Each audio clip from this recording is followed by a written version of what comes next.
I'd like to welcome everyone to our show. It's called Dominate Math. My name is Mr. Hendricks. This is a live call-in interactive show brought to you through the great facilities of CAN TV. I'm going to run this show in a way where it serves as a tutoring opportunity for students out there, whether you be middle school, high school, possibly even college level mathematics that you have maybe questions on. I'd like to serve as your math teacher, your math tutor, I should say. And if you have questions, you call in the number 312-738-1060, and I'll do the best that I can to answer the questions that you have in the area of mathematics. If no one calls in, the way I typically run the show is I've run the show in a way where I will have problems that I bring in myself, okay? And today is no different. I have problems that I brought in, and what I'm going to do is I'm going to do those problems. I'm going to do those problems if you don't call in. You can call in a topic about Algebra 1, Algebra 2. You can call in subjects regarding even the calculus class. I have experience. I have a little experience in statistics as well. If you call in these topics, we can do the best we can to answer whatever questions you have. But in the meantime, what I'm going to do is I'm going to discuss problems that I brought in myself. And today's topic is going to be in the area of calculus. One of the common areas of calculus is finding volumes where you revolve a region that's in 2D space, and you revolve the region to form 3D space. All right, so what I'm going to do is that is what today's topic is going to be, unless you call in. All right, so let's take a look at the problem I'm creating. Let's see how this works. Oh, okay, all right. So let's see if I can zoom in more. How about that? Oh, that's even better. Okay, let's see what we got. All right now. Okay, so we got a coordinate plane here. Let's establish a point of, let's say, -1, 3. This is -1, 3. And let's have another point. Let's say the point 2, 1. That's the point 2, 1. All right. And let's say we've got a point of 2, -3. All right. And what we're going to do here is connect these points to form a triangle. All right. We're going to connect these points to form a triangle. And the question is, for today, our question is going to be, if we revolve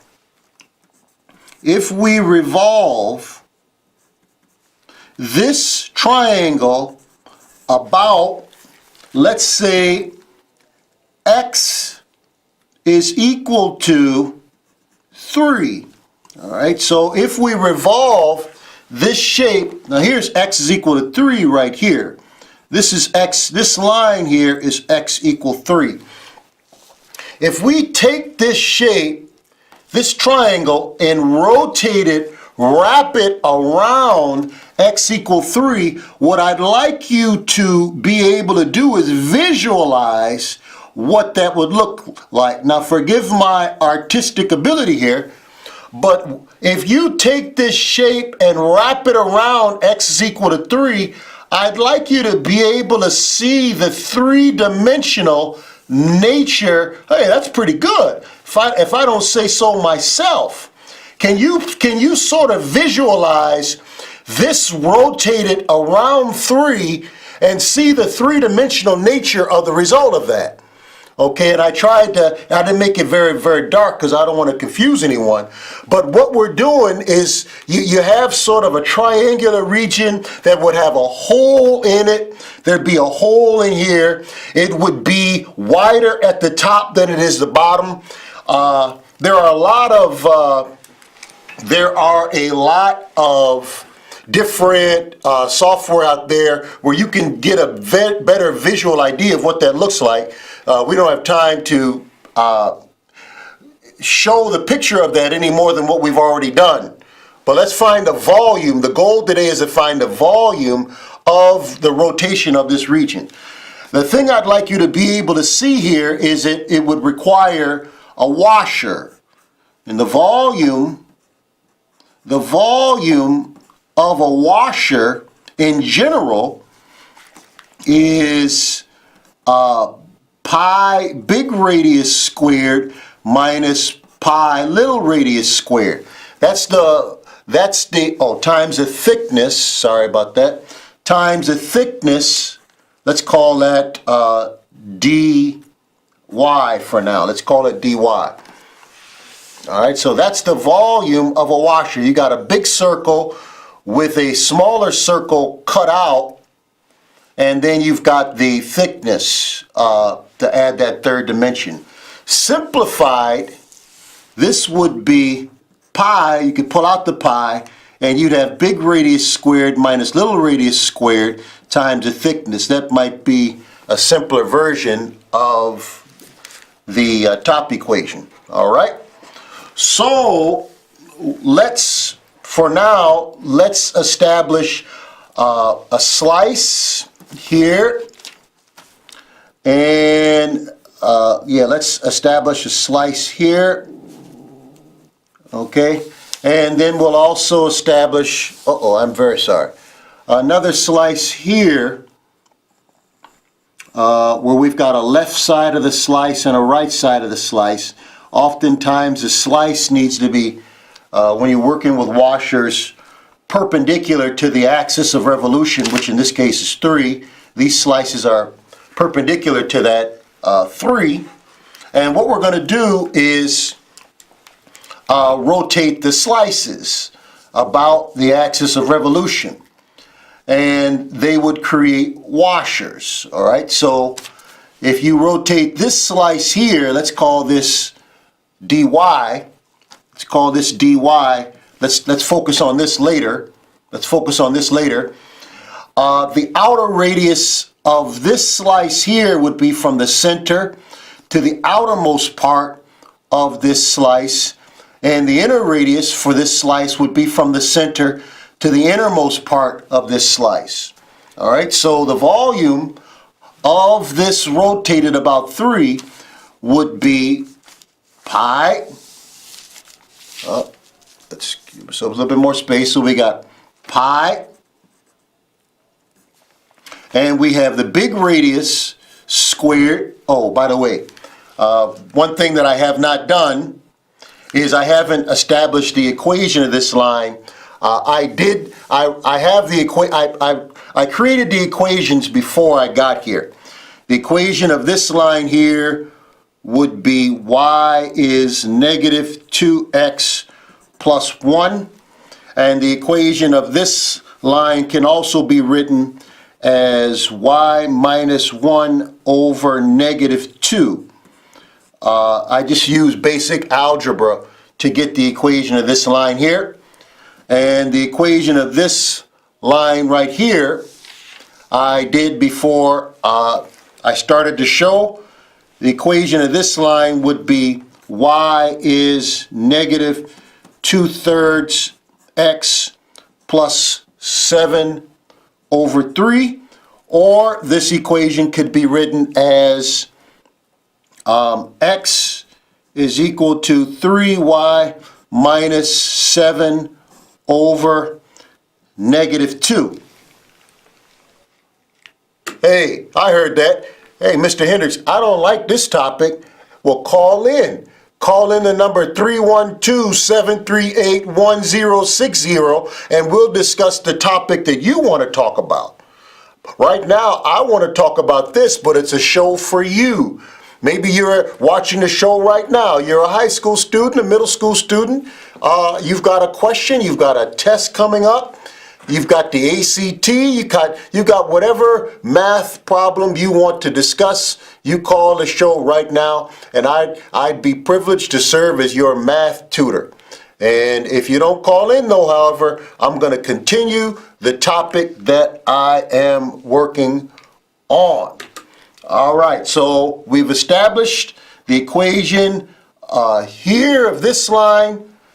All right, we're going to use this equation right here. We've established the equation of this line. I'm going to use this equation right here. And this equation here is x is equal to 2. All right now. So how are we going to find the volume? Again, we're going to rotate this slice. So the formula for the volume of a washer we've established is pi big radius squared minus little radius squared. So I got my pi. The big radius would be this distance here, right minus left. It would be 3 minus this equation right here, which would be y minus 1 over negative 2. All right, so what we're going to do is that's the big radius squared. All right, so now the little radius squared would be from the axis of revolution to the innermost part of this shape. So that would be minus the right minus left. So again, that would be 3 minus the equation of this line here.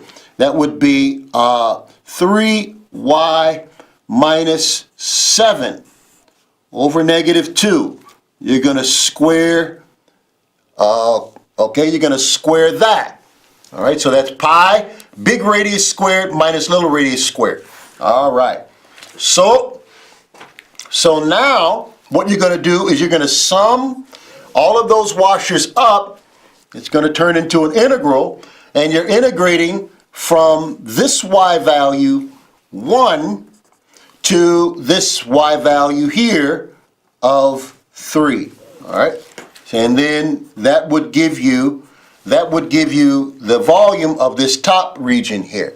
That would give you that would give you the volume of this top region here. All right, so you're summing washers from this y value 1 to that y value of 3. All right, now that's only part of our problem, and this we're going to put in the calculator. We're going to put that in the calculator. So now what we're going to do is we're going to find the volume of this part right here, down here revolve, using this slice right here. Let's call that dy. It's going to produce a number of washers just like this integral did here. All right, so what we're going to do is to this we're going to add another antiderivative using the same formula, pi big radius squared minus little radius squared. Before I do that, I have time to answer a question that you might have. I want you to call the number 312-738-1060, and I will serve as your math tutor for the next 5 minutes or so. If you call in the number, and we can put you on the line right away. I can assist you in whatever math questions that you have in your class. Let's wrap this problem up. Let's wrap it up. All right, so what we're going to do now is we're going to find the volume of this region right here, rotated. This region right here rotated about x is 3. All right, so I got pi. All right, so the big radius here would be from the axis of revolution. From the axis of revolution to the outermost part of the shape, that's a lateral distance, right minus left. It would be 3 minus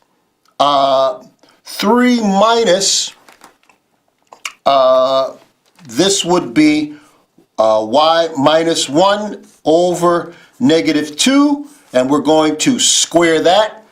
So, man, I'm sorry about that. You can't see it. All right. And now we're going to subtract the inner radius squared, which would be right minus left. That would be 3 minus 2. And we're going to square that. All right. And the summing of those washers, let's put dy here. The summing of those washers would come about with the integral. All right, will come about with the integral. Okay, so we would sum up these washers from the y value -3 to the y value 1. So let's put -3 here. Put -3 here, and then 1 here. And what I did, I already did this problem. You would take this integral, add it to this integral here. You would take this integral, put that in the calculator, add it to this integral right here, put that in the calculator, and your overall volume would be 75.39. 75.39, which means that this shape that I tried to draw here, it's not the easiest thing to draw. If you revolve this triangle about 3 and you examine the three-dimensional shape that would be a result, it would have a volume of 75.39 cubic units. All right, cubic units. Okay, so this is the first problem. This is the first problem that we would have done involving calculus and the rotation of, in this case, a triangular region to form some three-dimensional object. Some of the things that you find out in calculus is you can find areas of shapes that don't necessarily have a formula. In this case, we found volumes. And there are a lot of things that we'll talk about in future subjects that you can do with calculus. We still have about 5 minutes. And the thing that, rather than do another problem, what I'd like to do is, for the last 5 minutes, I'd like to maybe describe the show as to what we're going to do for the next number of weeks for our series. We've done the show in the past. We've missed a number. We haven't been at CAN TV in a number of weeks, actually a number of years. And we're going to continue the show where hopefully we get phone calls in where students learn more about math and receive assistance on their homework. The school that I work at, I'm a school teacher at Providence St. School. So what we'll do is we'll continue to maybe give you updates on some of the things that are happening at Providence St. I've taught at Providence St. for 20 years now, and it's hard to believe it's been that long, but I can honestly say to you that I am still, even after 20 years, super passionate about the education and the success that our students achieve, the ability of our students to perform at a very high level in the area of math, and my contribution to assisting them in performing at that level. At Providence St. I teach the classes Algebra 2 and I teach trigonometry Algebra 2. Within that class, our students are studying statistics. Currently, the topics that our students are working on is we're discussing some application of mathematics. So we're going into the computer lab. We're working with Microsoft Excel and working with some amortization tables where students see the sort of the time growth of money, see how money compounds, how to put that in the form of a spreadsheet and make certain predictions, and really just more than anything understand how money grows, how if you have a mortgage, the amount of you're paying in interest grows. What we're really trying to do is connect math to real life and hopefully develop and interest that will motivate and inspire children to dominate, putting forth their best effort in the area of math. I also teach a class called Precalculus, where we just got through a topic called working with trigonometric identities, where students simplify complex trigonometric equations and simplify them down to a more manageable and understandable equation. So I also, the last subject that I teach at Providence St. Mel is a class called Advanced Placement Calculus. It's a college level course where our students take the advanced placement exam, and our students at Providence St. Mel do very, very, very, very well. And I'm proud to say that for the last 10 years that I've taught the class, our average AP score is about 3.8, very, very close to 4, which means there are a lot of 5s. A lot of our students do very, very well. Most of our students at least pass the AP exam with a 3. So we're super proud. At Providence St. Mel, we have other math classes, including college algebra. We have geometry. We have algebra. We have algebra 1 for our freshmen. So there are a variety of options. I already mentioned that statistics is a strong component within our algebra, within our Algebra 2 course. We only have a minute left. I'll use that minute to encourage our students. Young people, put forth your best effort in class. Don't be afraid to ask questions. If it's something unclear, make sure you raise your hand. Do your best to ask questions to your teacher. If you're a little bit shy or a little bit intimidated talking to your teacher, you pull your teacher aside after class and you do the best you can to phrase your question, to get your question answered. Never quit. Never quit. Always put forth your best effort. And I'll end with that, okay? I'll end with that. And I always like to say, before I leave, all students can and will dominate math. I'll see you next week. God bless.